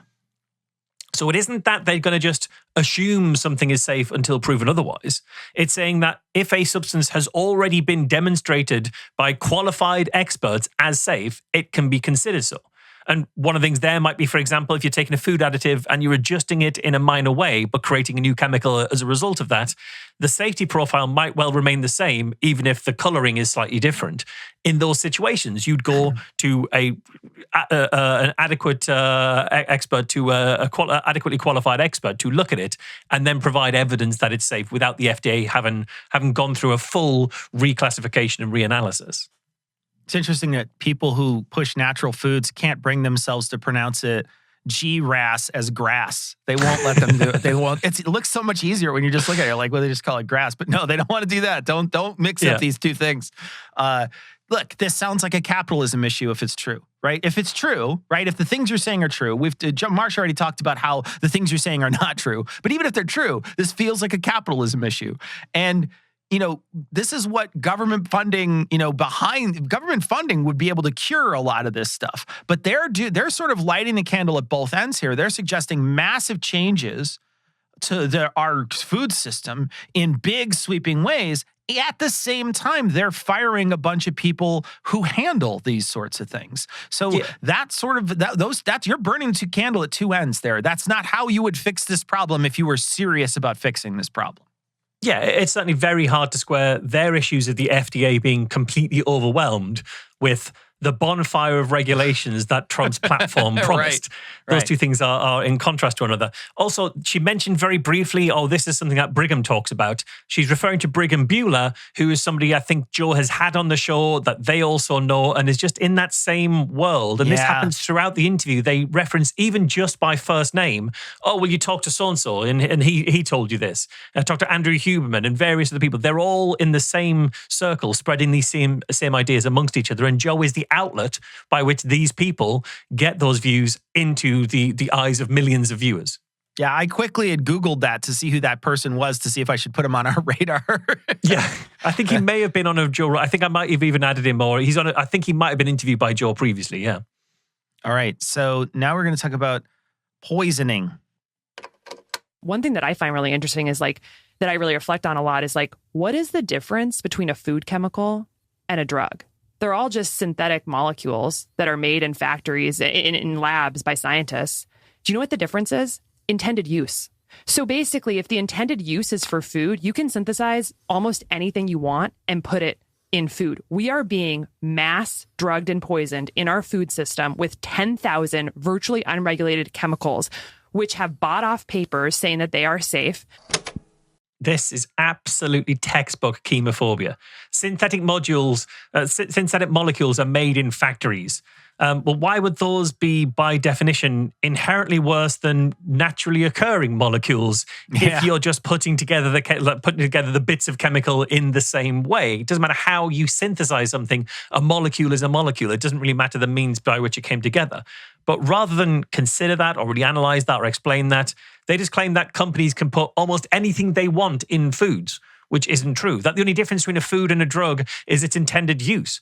That isn't true. It's about the effect that it's going to have. If a drug, if it's designed to have a medical impact because there's ingredients in it that will have a medicinal impact on the body or a chemical impact on the body that isn't just nourishment, that becomes a drug for that reason. So yes, it's intended use in the sense of you said this ingredient does this thing over here rather than just changes the way the food looks slightly or makes it last a little bit longer. So she's doing a sleight of hand here.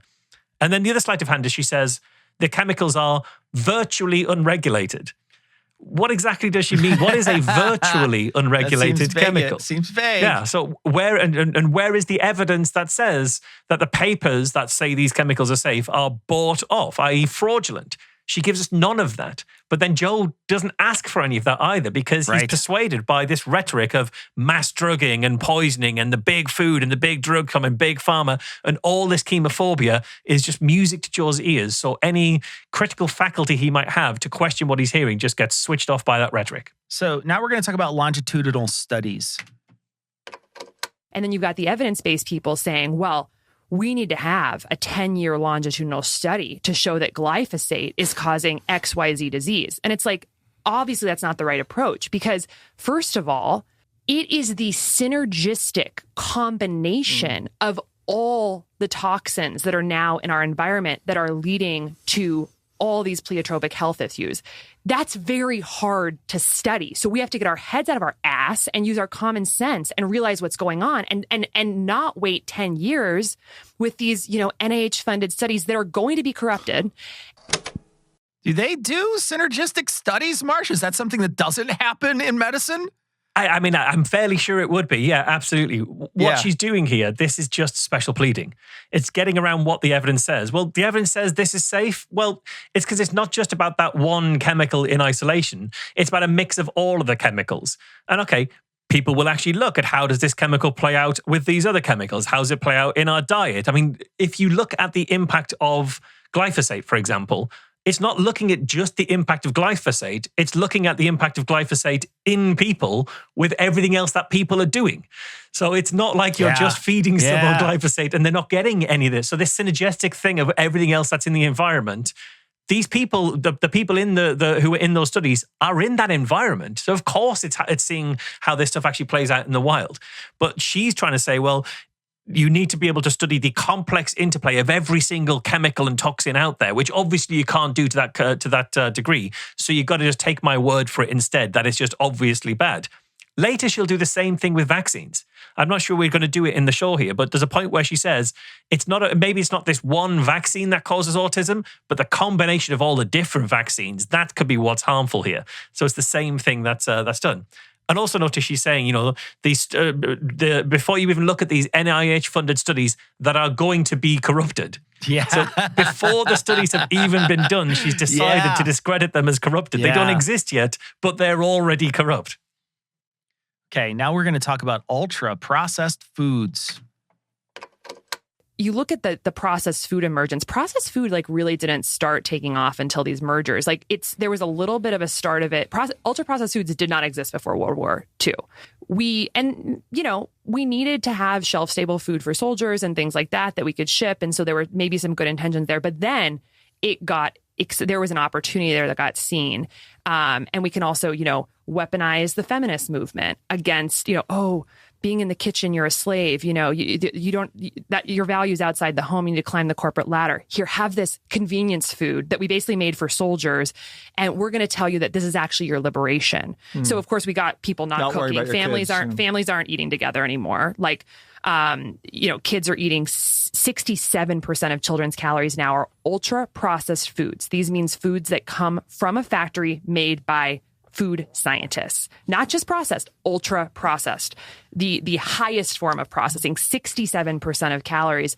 Then you go to the 1970s and we have the advent of high fructose corn syrup, which, as Calley talks about, this preceded some of the mergers, but high fructose corn syrup is a weapon of mass destruction that basically food scientists used an understanding about hibernating animals like bears who fructose is one of the only types of calories where instead of making you feel satiated, it makes you more hungry. And this is evolutionarily, and we knew this. In the fall, when animals are preparing for hibernation and they start eating fructose-rich berries, they need to put on a ton of fat for winter. And so there's a feed-forward mechanism with fructose where it actually gets the bears to be hungry and even violent to outcompete other animals to get as many berries as possible in a short period of time to lay 3D print fat for winter. So you have the scientists understanding this and say, hey, we can make liquid fructose 1,000 times more potent than the fructose you'd find in berries, same molecule, but in higher concentration. And we can add it to everything. We can add it to salad dressing. We're going to add it to ketchup. We're going to add it to children's school lunches. We're going to add it obviously to sodas, and we're going to make people insatiable. We're going to make their bodies and their brains think that they're preparing for winter that's never coming. And there has been research that shows that high fructose corn syrup is associated with violence, ADHD in kids, all of these different things. Before I get started talking about high fructose corn syrup, I do want to mention that she sort of lays a little bit of this blame, or a lot of this blame, on women in the workplace and not willing to cook for their kids and their family. And that is very specifically trad wife stuff that keeps on getting dragged into the conversation. We saw it with the birth control. We're seeing it here again as she's saying it's kind of women's fault that they were the ones on the watchtower and they failed. That is something that she's saying. Or it's almost, I agree, or it's almost saying that liberation from the home is a form of patriarchy, taking away women's roles. Yes. So like you weren't empowered. It would actually be empowering to go back to this space. It was the opposite of empowerment to give up your lives as cooks and cleaners and go off into the working place. Great point. Okay, so, why do they believe a very specific study here that they bring up? They seem to be demonizing, and they said earlier in the previous clip, well, that study's going to be corrupted. So they're picking and choosing which studies they seem to believe, right? Yeah. They say that high fructose corn syrup is associated with violence and ADHD. Now, I found a couple links that I'll put in the show notes. Many health providers agree that high fructose corn syrup is bad for you, and that you shouldn't do it. You shouldn't be eating things with it. And their advice is to avoid packaged food because high fructose corn syrup is shelf stable, and it's used in products that are made to last and made to put in your shelf and made to very quickly reheat and cook with very little cooking ability. So there have been studies which have shown some of the things that she's suggesting. But I just want to point out really quickly who funded those, because she's been shitting on the National Institute of Health this entire episode. Well, the people who funded that study were the National Institute of Health. And Trump cut $1.8 billion research for funding in the National Institute of Health. So I just want to point out, here's a person who's constantly shitting on this governmental organization that came up with a study that she's picking and choosing to quote that it was funded very specifically by the NIH. Yeah, that's a good point. I'll also point out that she's saying that it's the food companies, the evil food scientists who decided to deliberately weaponize our evolutionary instinct and reaction to fructose to make us 1,000 times worse than those bears who are violent. That's not why high fructose corn syrup is suffused throughout the American diet. It's much more the other side of it. It's the corn lobby. It's the corn industry and the abundance of corn and having to get extra stuff out of the what's left of the crop in order to justify ongoing farm subsidies. It's capitalism again, but it's not the food industry that was deciding how can we make everyone addicted. It was much more of a corn industry. How do we get rid of all of this corn and carry on getting subsidies, or at least part of it? Yeah, no, that's a really great point. And processed food is easy to make. And I know I sound like a broken record bringing up capitalism again, like Marsh just did. But throughout this episode, they talk about sunlight and eating less processed foods and exercise. But, if you work so much you're tired after working a hard job, why should we feel shamed by rich people who live luxurious lives when they suggest we should get out for long walks more and enjoy the sunshine and cook from scratch with your family more and, just carve out that time to exercise? Like, that's real easy for Joe Rogan, right? Joe Rogan wakes up, reads Twitter for an hour, and then podcasts. So and spends 2 hours in his sauna or whatever he said. He's talked us through his day before. It's massive amounts of luxury in there. Yeah, he can carve out a 2-hour sauna and cold plunge where the most of us can't do that. So very often, a lot of times we'll feel this, at least I feel this, I'm feeling like I'm being shamed by rich people on how I should be living my life. And that's very prevalent throughout this whole episode. And I'm gonna move off the beaten path here just for a second, but bear with me. Cooking for your family, as someone who works maybe 2 jobs or is a single parent, this is time consuming. Cooking things from scratch is time consuming. I love to do it. I'm actually a classically trained chef and patisserie chef, and I like to do that. I think it's rewarding and fun, but not everybody likes to do it. A lot of people find it like drudgery. They don't want to have to do it.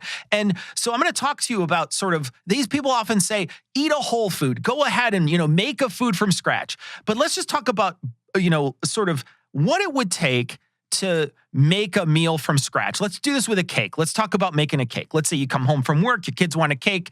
You got to make a cake. Now, you could easily grab a box cake and a tub of ready-made frosting, and you can make that in a relatively short amount of time. Or you can sort of make one from scratch. Well, what goes into that? Well, first I got to Google a recipe if I don't have one at hand. Now, granted, that might not take a lot of time, but you're still taking some time to sort of do this thing. So I did that. I Googled a recipe for a yellow cake with chocolate frosting. And the first one I found, and this is the top search on Google, do I have these ingredients in the house? Are these common ingredients? Maybe if I don't do a lot of baking, maybe they're not common. So maybe I might have to go to the store. So that's another bit of time I have to add to this. And if you're on a budget, you won't be able to buy a single cake's worth of that ingredient. You may have to buy an entire pack of it for this one cake. You may not have the income in order to be able to spend that all in one go. Right, exactly. But and people will argue, they'll be like, well, some of that stuff you can keep using. You're like, yeah, but I still have to buy it initially, right? Exactly. I still have to do it initially. It's not like I'm going to plan for the cakes down the road and my budget is going to be okay with that. Yeah, you can't buy a giant bag of flour on hire purchase. You have to on a piece by piece basis. Yeah. Yeah. So the cake I found called for Dutch processed cocoa, kosher salt, cake flour, buttermilk, cornstarch, vanilla extract, sweet, semi-sweet chocolate chips. I might not have any of those things on hand, but buying a cake mix and a tub of frosting seems a lot easier.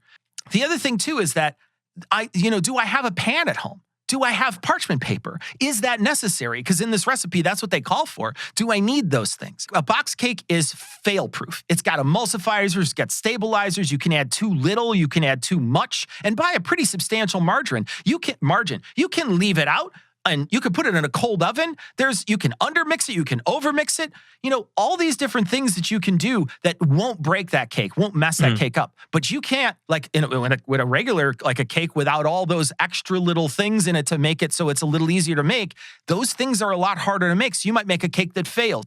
I know when I read this recipe what the creaming method is, right? But this recipe says cream the butter. Do I need to know what that means? Is that another thing I have to look up? Is that another thing I have to YouTube? Do I know how to bloom the cocoa? Do I know what ganache is? And I purposely didn't search for a hard recipe. This was the top one on Google. This is the first one I picked out.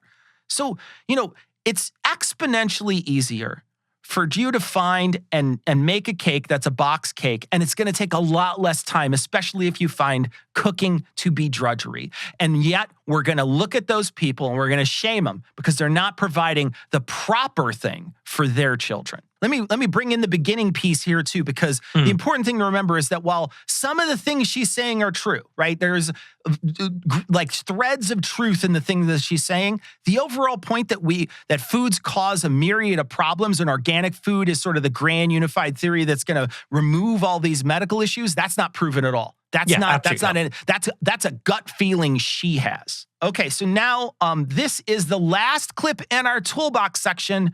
This is talking about dead food. And we've also bought into this idea that like both parents need to be working all the time for women to have any value in society, which is insane. And forgotten that parenting is the most precious, incredible act we possibly could do, I think, as humans, and raising healthy, strong, critical thinking people. But like, because of all of these forces, we are just giving food to our families that is literally dead. Ultra processed food is dead food. Like the second, people don't really understand this, doctors certainly don't. The second food comes out of the earth or is killed, if it's an animal, like it starts degrading. That's just what happens. And the food has tens of thousands of molecular components in it that work miraculously with our cells to generate health. And right now, the average piece of food, 67% of our calories are ultra-processed food, totally dead, totally stripped of all those miraculous nutrients.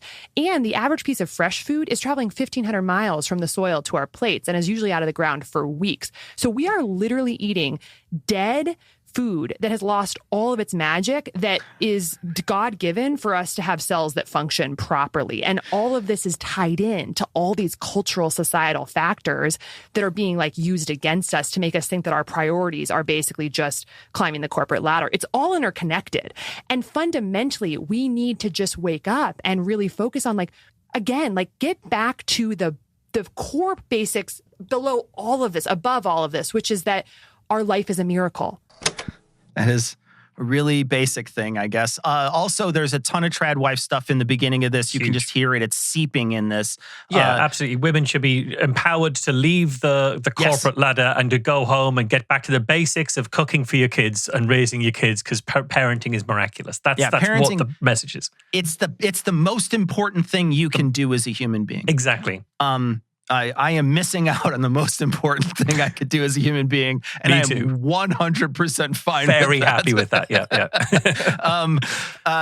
Now, I did find an article that talks a little bit about what she's suggesting, which is according to just how food works. When we pick food, the farther food travels, the longer it takes en route to get to the customer, the more the freshness declines and the more flavor is lost. Many fruits and vegetables are engineered for a long shelf life, and that sort of sacrifices the taste and the nutrition for preservation purposes, because that's what we do.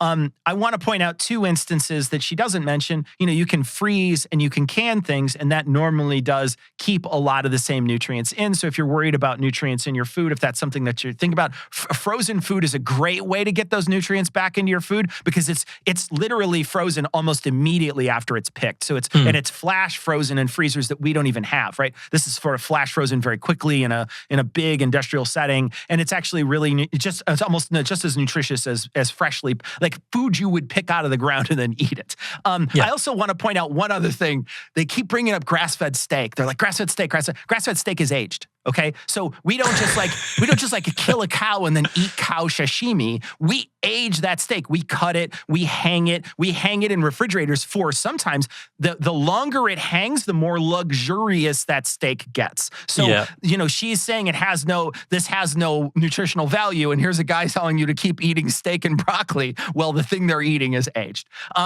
Also, and they're using a very specific term here. They're saying dead food. Now, that's not, I don't know what the hell you're talking about. Yes, maybe some food loses nutrients as it travels, but that dead food is nonsense. Yeah, absolutely. And the key question is, how many nutrients does it lose while it travels?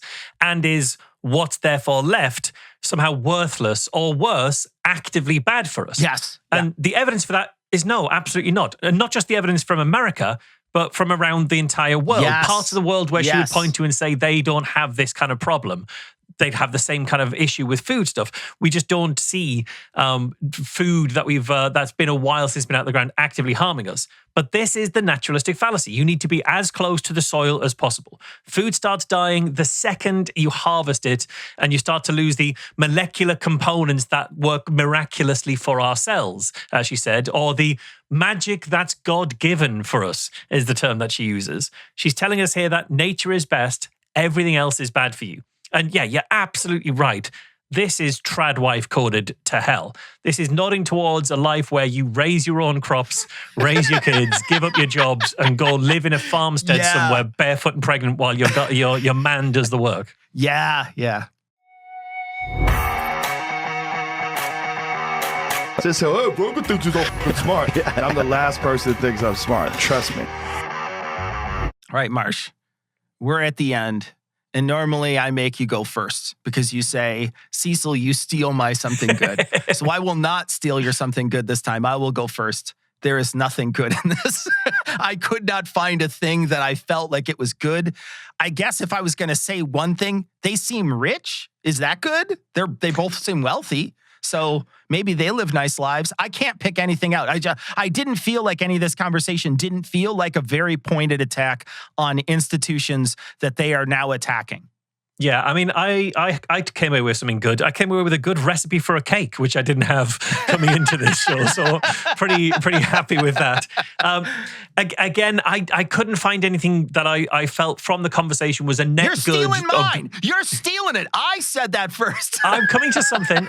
So I couldn't find something that I think was a net good for the world. But what I will say is, This, I watched this one first, and I was texting you while I was watching it because I found some parts of this quite jaw-dropping as they talk about the influence they had in networking this alternative health movement into power.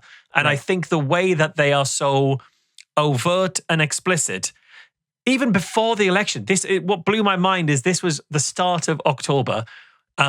If we had been watching this show, if we'd been doing this show and saw this episode when it went out, we would have had a very good handle on exactly where America's institutions were going over the next 4 months. Yeah. So the overtness of that, I think, wasn't good in the broader sense, but was useful.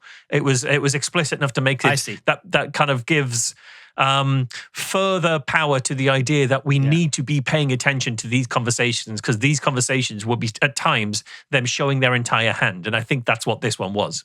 It was good in that I knew where you were going to punch me. That's how I... Yeah, exactly. Okay, well, that's it for the show this week. Remember, you can access more than half an hour of bonus content every single week. Probably more than half an hour, substantially more than half an hour, I imagine, because we've got a lot to get through in the Gloves Off segment. A lot to go. That is going to be literally like $1 an episode at the lowest end by just subscribing to patreon.com/No Rogan. You'll also get early access to shows, but you'll have already got access to this show before you hear me say you'll get early access to shows. So you won't get early access to this one if you're not a patron subscriber, but you will the next time. That's how time works and things. Remember, you can hear more from Cecil at Cognitive Dissonance and Citation Needed, and you can hear more from me on the Skeptics with a K podcast and the Skeptic podcast. But other than that, we will see you next week for a little more of the No Rogan Experience.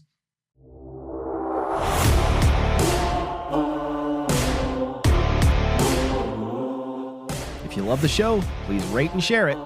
If you want to get in touch with us, become a patron, or check out the show notes, go to knowrogan.com, KNOWROGAN.com.